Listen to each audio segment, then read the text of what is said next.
everybody, and welcome to ProLine, direct from Las Vegas. I'm Dave Koch, joined by Jim Feist. We're going to be breaking down a couple of Wednesday baseball games and, of course, Game 3 of the NBA playoffs tonight. Kind of do or die for the Cleveland Cavaliers. At this point, they've got to get on the board tonight if they want to stay alive. We'll look at some baseball for Thursday, a little NFL talk as well. But first, before we do any of that, Jim, we want people to subscribe to the channel, and the price is right. It's free. It's the best price out there, right?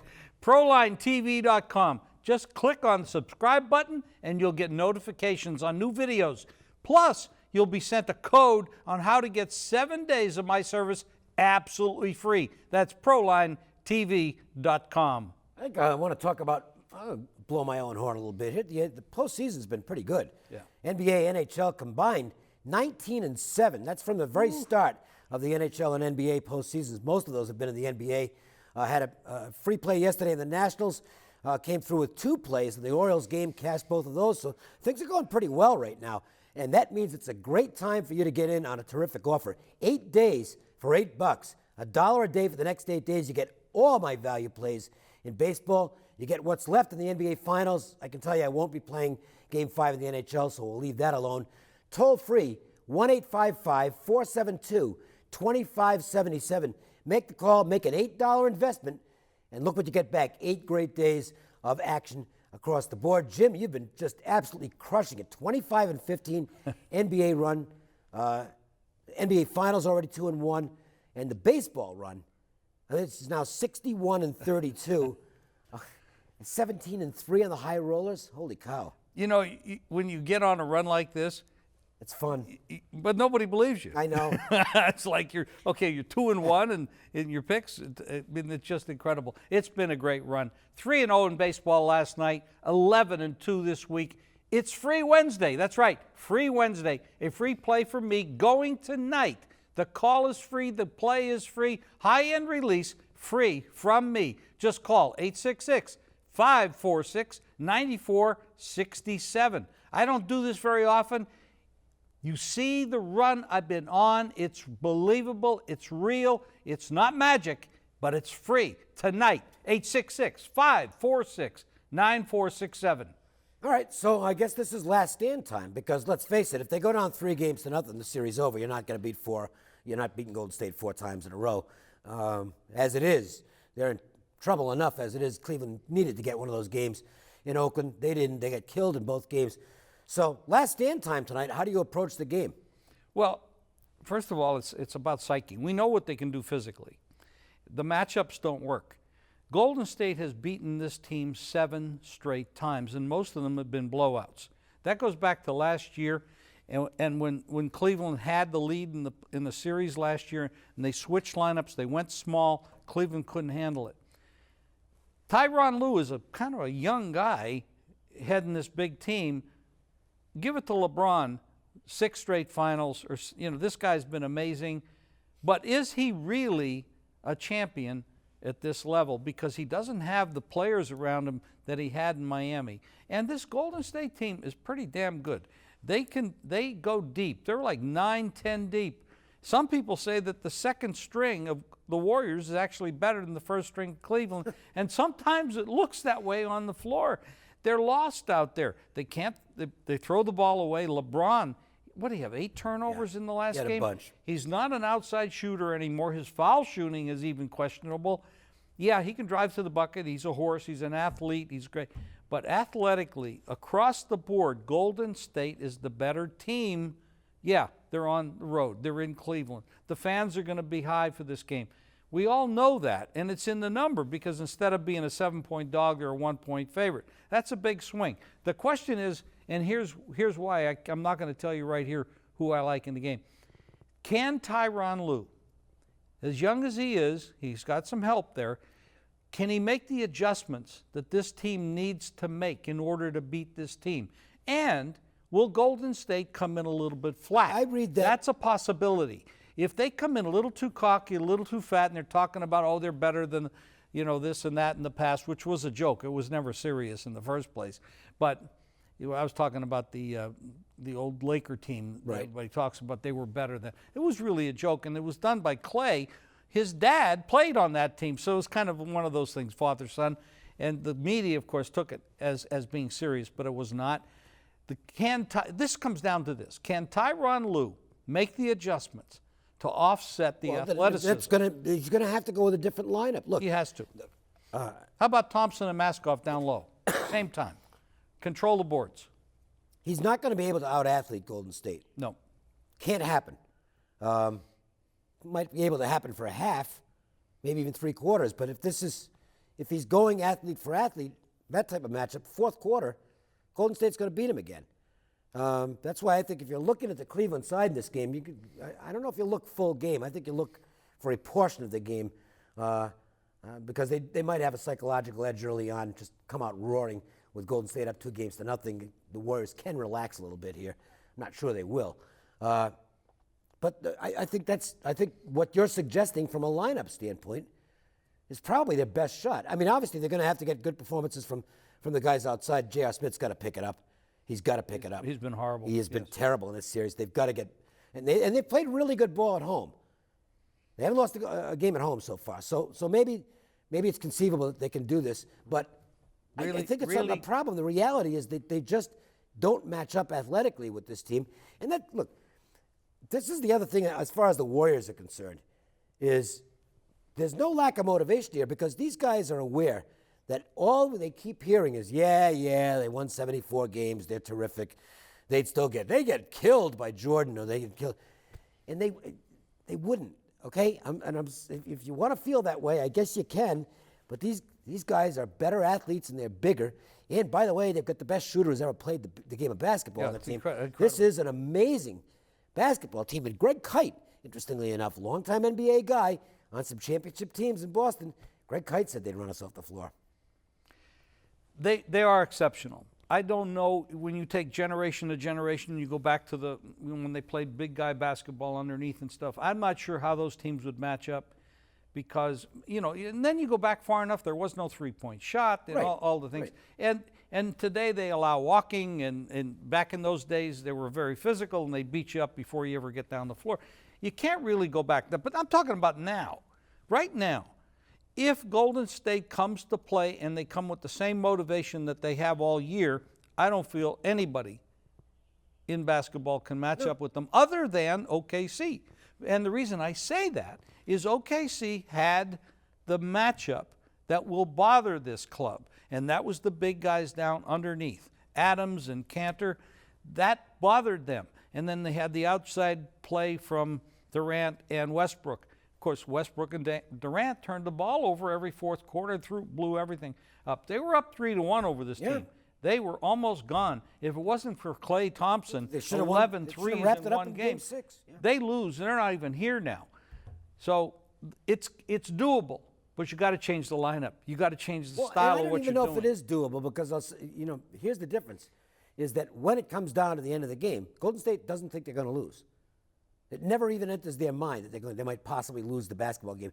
You can't win 74 games without having that nobody can beat us mentality. I mean, there's just too many pitfalls, scheduling dynamics, long trips, injuries, things like that. For a team to do what they did this season, it's unbelievable. And it's weird as it sounds, I still don't think they're getting the credit that they actually deserve. They're probably not. If they beat OKC, if they'd have gone up against the Spurs, they'd have gotten a little bit more credit because it's Popovich, it's those guys, the big three down there. But kind of OKC is off the map. They didn't get that much credit during the year. So it was really, if they'd have beaten the Spurs, they'd have gotten a little bit more ink on it. But this year, OKC was better than the Spurs. It's funny. Sometimes we don't realize history until we're so far removed from the actual event that we then look back at it and say, wow, that was absolutely amazing. That's what it's going to be in 20 years. People are going to look back, assuming the Warriors finish this thing off, which I certainly think they will. People are going to look back 20, 25 years from now and go, and there'll be some team making a run 20, 25 years from now, and people will be saying, yeah, but they couldn't have beat that Warriors team from 2016. That's their historical perspective will be greater down the road than it is right now. It's all true. But we go back 20 years now, and we look at what happened 20, 30, right. 40 years ago. The rules changed, for one. the officiating changes, the ball. I mean, whether it's baseball, football, basketball, whatever it is, it's not the same game as it was then. Go back to when the Detroit Pistons. I mean, those guys were tough. They beat you up. You come to the bucket, they knock your head off. Oh, yeah, they were dirty. I mean, yeah, it was terrible. That game doesn't exist anymore, so you can't compare this team to then. But comparing them, now you talk about Cleveland hasn't really been defeated at home, but that was against East team. Yeah, I know. That was against the East. And believe me, this is really amazing. There's 4 teams in the West that match up pretty well if all teams are physically healthy. 4 teams in the West that actually give Cleveland a hard time. I agree with that. Yeah, but in the East, there's nobody. So it's very unbalanced right there. That's why some people say instead of taking 16 teams, 8 from each, just take the top 16. But then that ruins the division stuff and all the. Well, I would like to. There's one change I'd like to see: top 4 from each conference, automatic. Right. After that, you go to the standings, and from that point on, you pick the remaining teams based on record. Because there were some teams in the East that shouldn't even been there. No. And there were some teams in the West shouldn't have been there too. Based on the end of the season type play. Well, but you're going to have some of those teams when you go 16 deep. Especially there's another thing. Half the league shouldn't make the playoffs. Half the league, many. and they shouldn't be playing 82 or is it 81 preseason games to put half the teams into the playoffs. It's ridiculous, and most people agree that the season's too long, and it's hard to stay healthy for that long.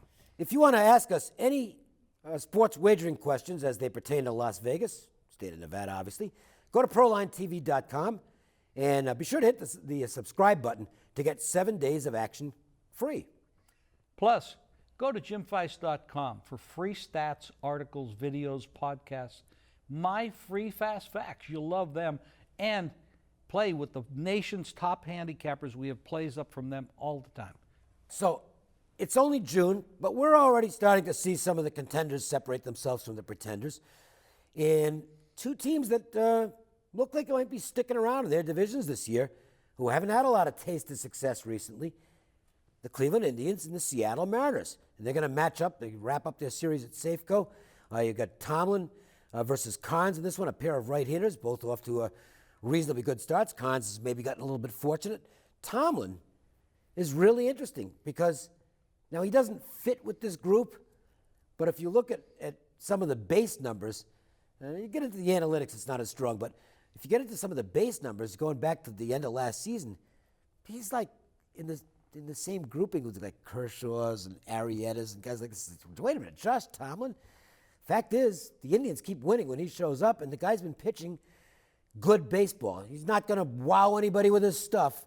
He doesn't throw 95 miles an hour. He's not going to strike out 10, 12 guys a game. But he gives his team a chance to win basically every time out, and they're hitting when he shows up. Dave, it's really amazing, but we talk about the Cavaliers being in the playoffs and the finals. We're talking about the Indians. They're leading their division. Yeah. Cleveland. We're talking about Cleveland here. It's like. And without Michael Brantley. Yeah. And Cleveland finally has got a couple teams that are representative. It's been 60 years since they won anything in Cleveland, but this is a pretty good baseball team. And with this guy pitching, he's been pitching lights out. Tomlin is you said Carnes is a little bit lucky, yes. The one thing about Seattle that you have to be they are dangerous. They can put up some runs. Oh, man, they can hit. Oh. So, this is a great spot for Tomlin, but can they settle down those bats for the Mariners? Yeah, and the Mariners, Robinson Cano's, he got off to a terrible start last year. Second half of the season, he got back to being Robinson Cano, and he's been Robinson Cano for the entire beginning of this season. Nelson Cruz with the boomstick, he's knocking the ball all over the place. Ketel Marte, who just came back off the DL, this guy's a surprise because I really didn't think he could be an everyday shortstop at the major league level. They've still got a couple of holes on that team. But you look at Seattle, and now you say, they might be buyers. In fact, there's a good chance they'll be buyers at the deadline. Now, Cleveland is more interesting to me from that standpoint because the Indians have been a team that's played the small market card on a regular basis. They can't do that this year in that city. The fans still aren't turning out for games, which means they're not really believing what they're seeing. And their attendance is still lousy. The Indians have to send a signal that they're in it to win it. And I don't know if they're going to do that. They do need to get more offense. when you look at Cleveland's marketplace, I mean, the fans there have been discouraged from. I mean, the Brown. You can forget the Browns. I mean, they're in another world. There hasn't been a championship team in 64 Cleveland years, I think. since 1964. Oh, it's from 52. 64. Jim Brown and the Cleveland Browns beat the Colts 27-0. That's the last championship in that city. That's unbelievable. So eventually, the fans, the people of Cleveland, they just say, "Hey, like it's like the Cavs. Now they're down. This whole series." Yeah, they're there. They're in the playoffs a couple years in a row. That's great. Now the Indians, they're showing up. They have a good pitching staff. I mean, there was a lot of disappointments last year with Kluber. I mean, Kluber, I guess is right. He was disappointed. He was pitching well, not getting any support. Right. So they need to step up and take this division lead that they have now and just make it grow, because the fans will start coming out. Yep. All right, the other game we're going to look at. Now, this is interesting because you have a unique situation here. I'm sure it's happened before, but it just does lead into something of a trivial nature. I am a John Wayne fan from years back. I loved his movies. Still a big fan of them. Rio Bravo is still one of my favorite movies. One of the regular characters in John Wayne movies was a little Hispanic gentleman who was basically comedy relief, and his name was Gonzalez Gonzalez. And he actually first came to attention on the old Groucho Marx show, You Bet Your Life. That's where he first became known, and he was very popular. We have a Gonzalez-Gonzalez matchup on the Thursday baseball schedule. It has nothing to do whatsoever with this particular actor, but I just thought I'd bring it up for the hell of it. Well, fortunately, they don't have the same first name. No, we've got Gio Gonzalez for the Washington Nationals and Miguel Gonzalez for the Chicago White Sox. Gio is clearly the better of the two Gonzalezes, but it doesn't always show. He can be erratic at times, and a little bit of a dangerous matchup here. The White Sox, I think the White Sox are going to have to go out and get a lefty bat. I wrote about this a couple of days ago. I think they're a team that, James Shields pitched on Wednesday night, made his debut for the White Sox, but that wasn't the only move that team's going to make. And I don't think there's any question that they have to be one of the teams in play for Jay Bruce, who is going to get traded at some point by the Reds, and actually should be traded soon because his value is never going to be higher than it is right now. He's hitting for average and power. The White Sox are a perfect fit in terms of Jay Bruce, and I think they need to go get him, because the problem this team has right now, to me, is they're dangerous against lefties with the Frazier-Abreu combination. Against righties, they could be a team that struggles. They don't have a lot of guys that can turn around and work in a platoon system. I mean, this game here would be a great matchup if they could get on the fleet and score some runs. They simply don't support their pitchers. They have some great pitchers. I mean, and now they're adding Shields. This is a good staff. I mean, they're going to do some things if they can get that power. I think they're playing to win, though. I like what they're doing, and that's why, even though the Shields deal, they didn't have to give up much, so it's kind of a no-brainer. Some people like the Tatis kid, but he's 17, so who knows about his future. And the other guy is a fringe guy who San Diego didn't put on their big league roster. So, but the fact is, they did go after a pitcher in Shields to firm up the rotation, hopefully, and eat up innings like he did for years in Tampa. I don't think he's ever going to be quite that level again. But the White Sox are playing. And the Nationals, we know, are contenders. And Gio Gonzalez is part of the reason. He'll still have the occasional bad game, but he's been more good than bad for the Nationals, and they've got the bats who can do some damage as well. And on the road, too. They're 20-12 on the road, 35-23 overall. I mean, this is a good team, and they are contenders. But the White Sox are coming to play, and they do need a bat. Are the Denver Broncos ready? This has been a chaotic offseason. Now, the odds we're going to use just for the purposes, you can shop around and get better numbers. We'll use basically what we come up as a consensus number to win the Super Bowl. Broncos 12-1 to win the Super Bowl. I got to tell you, there's not a chance in the world I'd spend $1 on them right now to win the Super Bowl.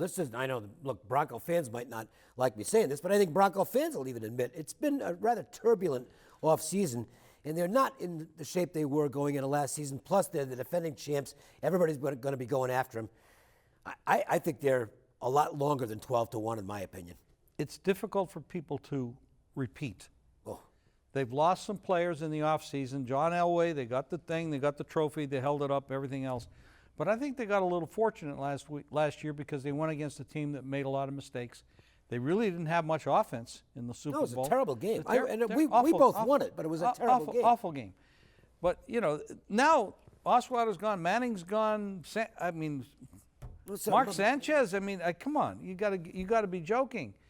So they don't really have an A-type quarterback, maybe even not even a B-type quarterback to run the show. Can their defense hold up? Can they win games just with the defense? I don't think so. You got to have a team that can put up some points, hold the ball. No, they're not 12-1. They might be closer to 25-1 or 30-1. I think they just lost too many key guys. Yes. Malik Jackson isn't there anymore. If anybody takes 12-1 with them right now is out of their mind. Trevathan's gone. Yep. C.J. Anderson signed with the Dolphins. Well, let's talk about how they're going to get into the Super Bowl in the first place. Aqib Talib shot himself. Who knows? Well, that always helps. Somebody else did that. Burris a couple years ago? Well, Burris definitely shot himself. The gun fell out of something. But we don't really know exactly what happened with Talib yet, except it wasn't real good. Exactly. Now, they're in the West. The teams in the West are the Broncos, the Chiefs, the Raiders, and the Chargers. The Chargers are a mess. I'm just going to. They're a bad team. I'm going to eliminate them right now. They have no chance to win this division, and they may really have no chance to be a wild card. No. The Raiders, they have a chance to be the drafting number 1 overall next year. That's possible. Well, they have to fight the Browns for that. The Browns always get number 1 because they're the Browns. We're not going to pick on the Browns today. Anyway, the Chiefs have a legitimate shot. I'm looking at 25 to win the Super Bowl. I don't believe that, but they have a good shot to win this division. You got Alex Smith, 20 TDs, 7 interceptions. He's the kind of guy, he just doesn't make a lot of mistakes, but he just doesn't get it done. Yeah, I know. And good. I hate using this term because it's almost offensive, but he carries that tag of manager, good game manager. Right. Yeah. And what about his head coach? This guy's been there a number of times in Philly. And time manager. Oh my God, time manager for that's difficult. I think the Chiefs. If you want to bet something on Kansas City, you bet them to win the division. That's exactly where I'm going. I don't look at this division as being one that's going to produce a Super Bowl champion. I don't either. I don't understand why the Chiefs aren't the favorite to win this division right now, because Denver's got the rep. They got the rep, but they got no quarterback. No, I know. You got a proven quarterback here. We haven't talked about the Raiders, which we need to do because the Raiders are getting better. But I wonder. I don't know. Is there any way to even measure this?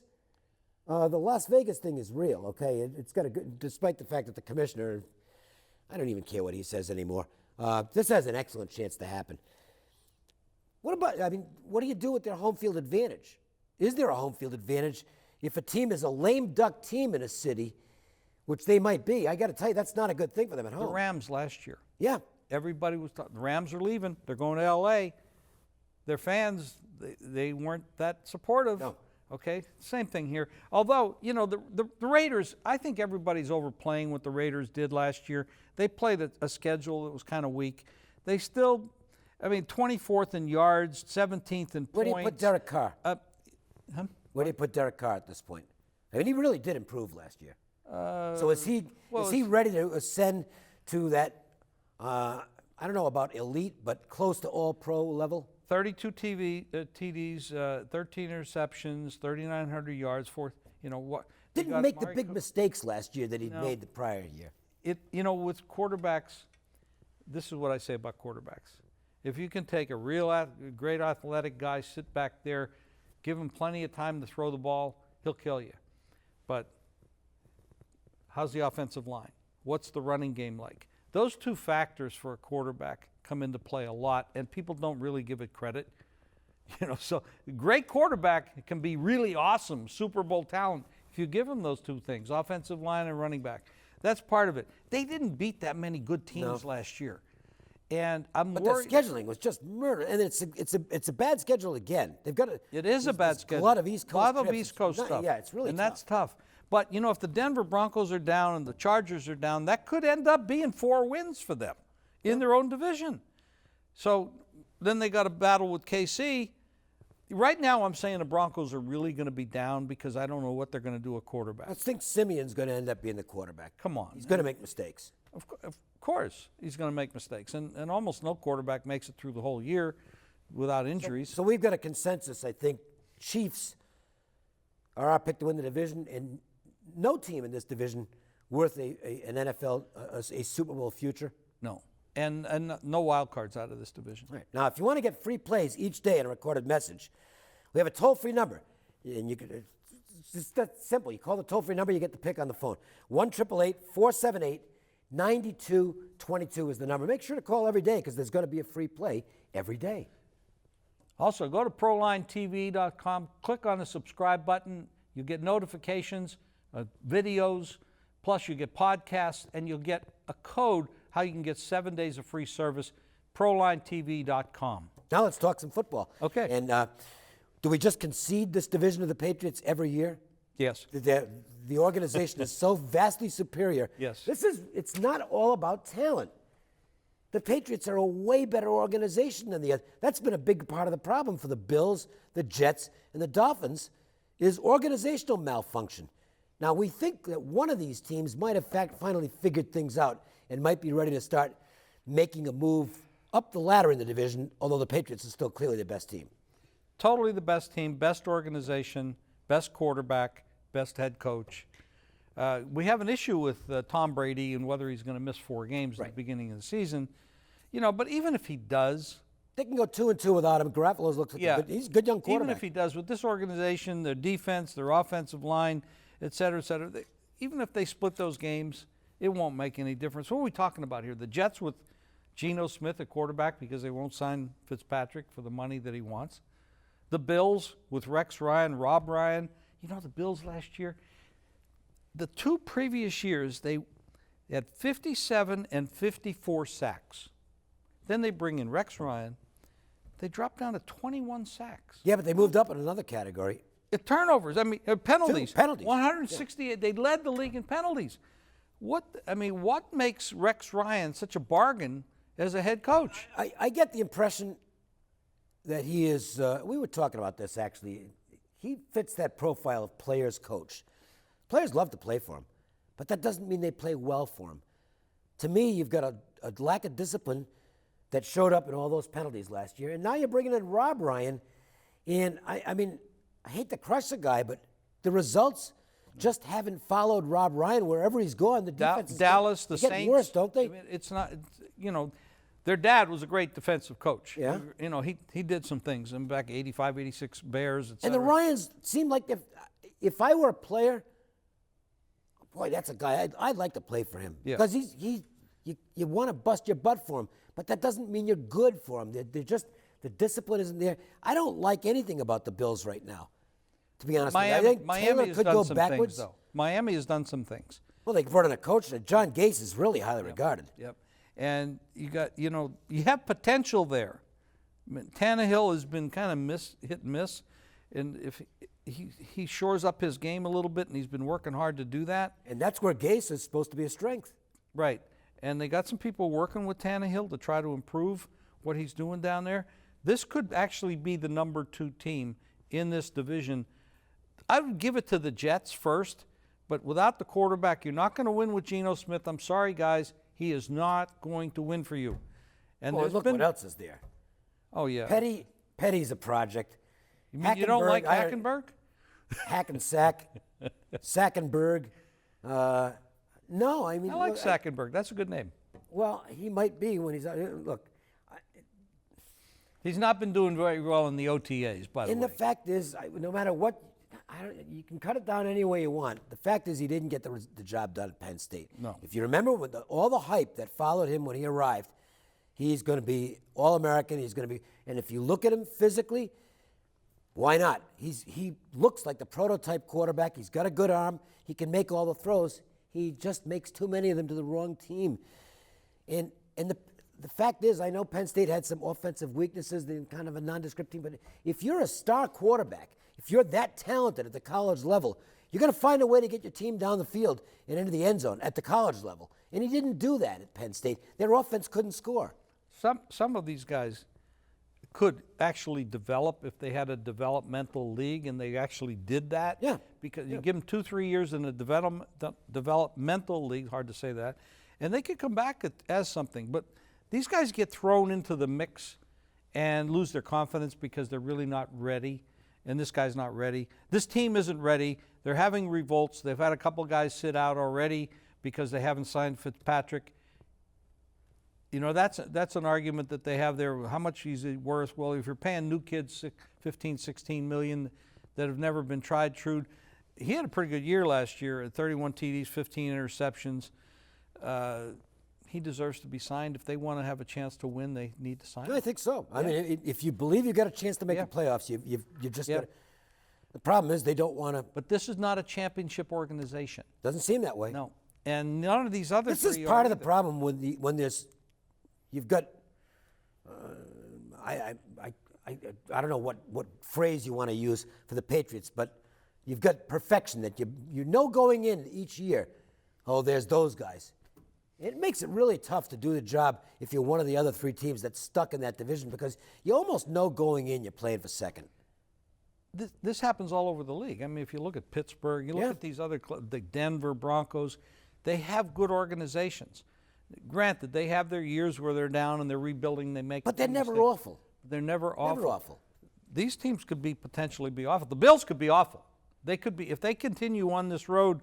168 penalties led the league last year. Dropped off from 57 to 21 sacks. I think they're going to finish. They could be terrible. They could be terrible. If I were to pick the order right now, and I can't recommend a bet on it because they're 7-1 to win the Super Bowl isn't off.